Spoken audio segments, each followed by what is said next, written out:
Hi friends, ഇത് കർക്കിടകം. ഈ കർക്കിടകത്തിൽ ഔഷധക്കഞ്ഞി എങ്ങനെയാണ് ഉപയോഗിക്കുന്നത്, എങ്ങനെയാണ് തയ്യാറാക്കുന്നത് നമുക്ക് നോക്കാം. പച്ചമരുന്നുകളുടെ സത്തും തേങ്ങാപ്പാലും നെയ്യും ചെറുപയറും ഉലുവയും ജീരകവും പാലും എല്ലാം ചേർന്നൊരു കഞ്ഞി, അതാണ് കർക്കിടകത്തിലെ ഔഷധക്കഞ്ഞി അല്ലെങ്കിൽ മരുന്ന് കഞ്ഞി. നമ്മൾ എത്രയാണോ അരി എടുക്കുന്നത് അതിൻ്റെ നേർപകുതി മതി പയർ, അതിൻ്റെയും നേർപകുതി മതി ഉലുവ. ആദ്യം ഔഷധക്കഞ്ഞിക്കുള്ള പയറും ഉലുവയും വെള്ളത്തിലിടുക. നന്നായിട്ട് കഴുകി അരിച്ച് നമ്മൾ 8 മുതൽ 12 മണിക്കൂർ വരെ നമ്മൾ കുതിരാനിടണം. ആഹാരം തന്നെയല്ലേ ഔഷധം. Food is the best medicine എന്നാണ് പറയപ്പെടുന്നത്. ഔഷധത്തോടൊപ്പം തന്നെ അത് രുചികരവുമായിരിക്കണം, എന്നാലേ അത് ആസ്വദിച്ച് കഴിക്കാൻ പറ്റുള്ളൂ. കയ്പും ചവർപ്പും പുളിപ്പും ഒക്കെയുള്ള പലതരം ചെടികളുടെ സത്തും ഉലുവായുമാണ്. പഴയ തലമുറയ്ക്ക് ഇത് അത്യാവശ്യമായിരുന്നു. അവർക്കിതിനെക്കുറിച്ച് നല്ല അറിവുമുണ്ടായിരുന്നു. എല്ലാം വിധിയാമ്പണ്ണം തയ്യാറാക്കിയാൽ എത്ര കഴിച്ചാലും മതി വരാത്ത ഒന്നാണ് ഔഷധക്കഞ്ഞി. അപ്പം നമുക്ക് പയറും ഉലുവയും കുതിരാനിടാം. ദശപുഷ്പങ്ങൾ ഏറെ പ്രസിദ്ധമാണ്. അതിലെ 10 ചെടികളും എല്ലാവർക്കും തിരിച്ചറിയാമോ എന്ന കാര്യത്തിൽ സംശയമാണ്. ഇത് മുക്കുറ്റിയാണ്. മുക്കുറ്റിക്ക് ഒരുപാട് ഔഷധങ്ങളുണ്ട്. ഇത് തണ്ടും ഇലയും വേരും എല്ലാം സമൂലം ഉപയോഗിക്കുന്ന ഒരു ഔഷധമാണ് മുക്കുറ്റി എന്ന് പറയുന്നത്. അതുപോലെ തന്നെ നമ്മൾ ഈ കാണുന്നത് ചെറുളയാണ്. ചെറുളയുടെ പൂക്കളിലാണ് പ്രത്യേകത. കാണാൻ പെട്ടെന്ന് തിരിച്ചറിയുന്നത് ചെറുളയുടെ പൂവാണ്. ഇത് ഏറ്റവും ഔഷധ ഗുണമുള്ള ഒന്ന് ആണ് ചെറുള എന്ന് പറയുന്നത്. ഇത് കുടങ്ങലാണ്. കുടങ്ങൽ ഒരുപാട് മൂത്രാശയ രോഗങ്ങൾക്കും വയറു സംബന്ധമായിട്ടുള്ള പ്രശ്നങ്ങൾക്കും പിത്തത്തിനും ഒക്കെ ആയിട്ട് ഒരുപാട് ഗുണങ്ങളുള്ള ഒരു ഔഷധമാണ്. ഇത് കീഴാർനെല്ലിയാണ്. ഇത് കയ്യൂന്നി, നമ്മൾ എണ്ണയൊക്കെ കാച്ചുന്ന കയ്യൂന്നിയാണ്. ഇതിൻ്റെ പൂവ് കണ്ട് നമുക്ക് മനസ്സിലാക്കാം. ഇത് നിലപ്പനയാണ്. നിലപ്പന ചട്ടിയിലൊരെണ്ണം നിന്നാണ്. ഇത് കൂടാതെ എനിക്ക് ഞാൻ പിഴുതിട്ടുണ്ട്. ഇത് നിലപ്പനയാണ്. അതുപോലെ തന്നെ നമ്മൾ ഈ കൊണ്ടുവന്ന് എല്ലാം ഒരുപാട് ഔഷധങ്ങൾ, ഒരു 10-25 പരം ഔഷധങ്ങൾ ഞങ്ങളുടെ വീടിന് ചുറ്റുമുണ്ട്. ഇതാണ് തൊട്ടാവാടി. ഇത് മാത്രമായിട്ട് നമ്മൾ കഞ്ഞി വെച്ച് 3 കഞ്ഞി 5 കഞ്ഞി ഒക്കെ ഞങ്ങൾ കഴിക്കാറുണ്ട്. ഇതിൻ്റെ ഇലയും തണ്ടും എല്ലാം കൂടെ ഒന്നിച്ച് അരച്ച് പിഴിഞ്ഞെടുക്കാം. പിന്നെ പ്ലാവല, ഇതിൻ്റെ നെട്ട് തന്നെ നമുക്ക് കഞ്ഞി വെച്ച് കുടിക്കാൻ നല്ലതാണ്. ഇത് ഒരു തൈപ്ലാവിൻ്റെയാണ്, പഴുത്ത പ്ലാവലയുടെ നെട്ട് ആണിത്. നമുക്ക് അരി കഴുകി അടുപ്പിലേക്ക് ഇടുകയാണ്. അരി നന്നായിട്ട് കഴുകി, ഏതരി ആയാലും കുഴപ്പമില്ല.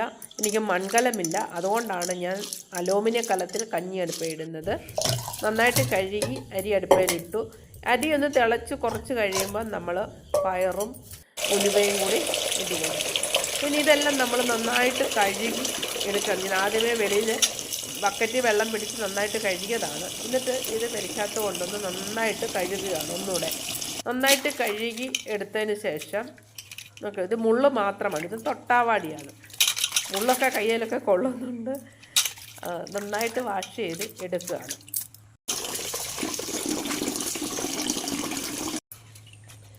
പ്ലാവലയുടെ ഞെട്ട് മാത്രമേ നമ്മൾ എടുക്കുകയുള്ളേ. ഇതിൻ്റെ ആ നെട്ട് മാത്രം കണ്ടിച്ചെടുക്കും ഇതുപോലെ. പിന്നെ ഇത് കുറുന്തോട്ടിയുടെ വേരിൽ തൊലിയെടുക്കും.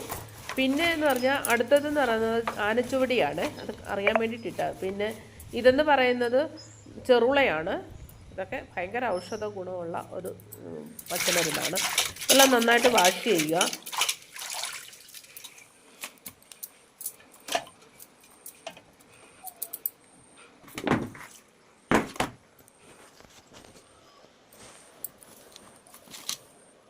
ഇടവം മുതലേ മഴക്കാലം ആരംഭിക്കുകയാണ്. കർക്കിടകം ആകുമ്പോഴത്തേക്കും മണ്ണും പ്രകൃതിയും നല്ല രീതിക്ക് തണുത്തു വരുന്നുണ്ട്. ഇനി നമ്മളിത് നന്നായിട്ട് എല്ലാം കട്ട് ചെയ്ത് നന്നായിട്ട് അരിയുകയാണ്. ഇത് കട്ടിങ് പാടെ വെച്ച് കട്ട് ചെയ്യാൽ മതി. ഇത് എളുപ്പമുണ്ട് കത്രികയ്ക്ക് കണ്ടിക്കാൻ. അതിനാണ് ഞാൻ ഇങ്ങനെ കണ്ടിക്കുന്നത്.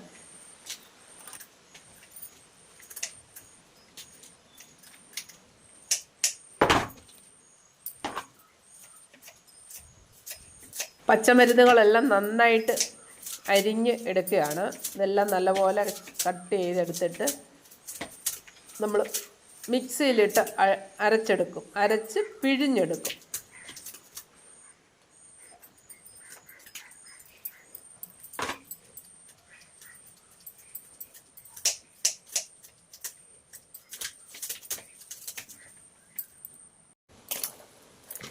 അപ്പം നമ്മളെല്ലാം കട്ട് ചെയ്ത് ഇട്ട് കഴിഞ്ഞു. ഇനി നമ്മളത് മിക്സിയുടെ ജാറിലേക്കിട്ട് അതങ്ങ് അരച്ചെടുക്കുകയാണ്. നന്നായിട്ട് അരച്ച് എടുക്കും. അതിൻ്റെ കൂട്ടത്തിൽ നമുക്ക് ഇന്ദുപ്പാണ് സാധാരണ എല്ലാവരും ചേർക്കുന്നത്. എൻ്റെ കയ്യിൽ ഇന്ദുപ്പില്ലായിരുന്നു, ഞാൻ കല്ലുപ്പാണ് ചേർത്തേക്കുന്നത്.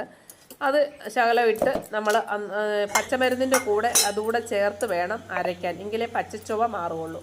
അപ്പോൾ നമ്മളതിൽ അരച്ച് വെച്ചു. ഇനിയും കഞ്ഞി അരി തിളച്ച് കിടക്കുകയാണ്, അതിലേക്കിടാം. അരി തിളച്ച് ഇങ്ങനെ കിടക്കുകയാണ്, അതിലേക്കിടാം. പയറും ഉലുവയും കൂടിയാണ് നമ്മൾ അതിലേക്കിട്ട് അതിനെ അവിടെ കടന്ന് ഇങ്ങനെ രാസപ്രവർത്തനങ്ങളൊക്കെ നടത്തി വേകട്ടെ. അപ്പം അരി ഏകദേശമൊക്കെ ആയിക്കൊണ്ടിരിക്കുന്നു. അടുത്തെന്ന് പറഞ്ഞാൽ ഇനി ഇതിനകത്ത് ചേർക്കാൻ ഇപ്പം തേങ്ങയ്ക്കൊക്കെ ഭയങ്കര വിലയാണ്. അപ്പോൾ തേങ്ങാപ്പാലായിട്ട് എടുക്കാനില്ല. അതുകൊണ്ട് ഞാൻ ഒരു കുറച്ച് തേങ്ങയും ഇച്ചിരി 5-6 ഉള്ളിയും വെളുത്തുള്ളിയും ജീരകവും എല്ലാം കൂടി ഇട്ട് നന്നായിട്ട് അങ്ങ് അരച്ചെടുത്തു. നല്ല മെഴുകു പോലെ അരച്ച് എടുക്കുകയാണ്. അപ്പം എല്ലാം പച്ചമരുന്നുകളെല്ലാം എടുത്ത് പിഴിഞ്ഞു ഞാനൊരു പാത്രത്തിലാക്കി. തേങ്ങ അരച്ചതും ഒരു പാത്രത്തിലാക്കി. ഈ സമയം കൊണ്ട് അരി ഏകദേശം വെന്തു. അരിയും പയറും എല്ലാം വെന്തു. ഇതാ കണ്ട നന്നായിട്ട് വെന്ത് കിടക്കുകയാണ്. അപ്പോൾ അതിലേക്ക് നമ്മൾ പച്ചമരുന്ന് ഒഴിച്ചു. അപ്പോൾ പച്ചമരുന്നിനകത്ത് പച്ച കളറിനകത്ത് ഇങ്ങനെ അരിയും പയറും എല്ലാം ഇങ്ങനെ കുളിച്ച് കിടക്കുകയാണ്. ഇനി ഇത് നന്നായിട്ട് ഇളക്കി ഒന്ന് തിളച്ച് വരുമ്പോൾ നമ്മൾ അരച്ച് വെച്ചിരുന്ന തേങ്ങയും ജീരകവും എല്ലാം കൂടെ മിക്സ് ചെയ്ത് കൊടുക്കുകയാണ്.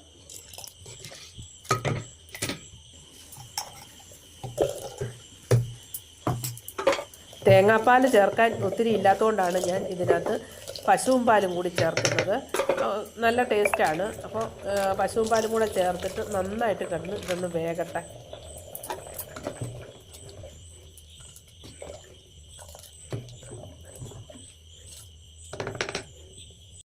ഇപ്പം എങ്ങനെയുണ്ട്? സ്വർണ്ണവർണ്ണ കളറിൽ നമ്മുടെ കഞ്ഞി ഇങ്ങനെ ആറാടുകയാണ്. അതിലേക്ക് നമുക്ക് ഒരു സ്പൂണ് നെയ്യും കൂടെ ചേർത്ത് കൊടുക്കാം.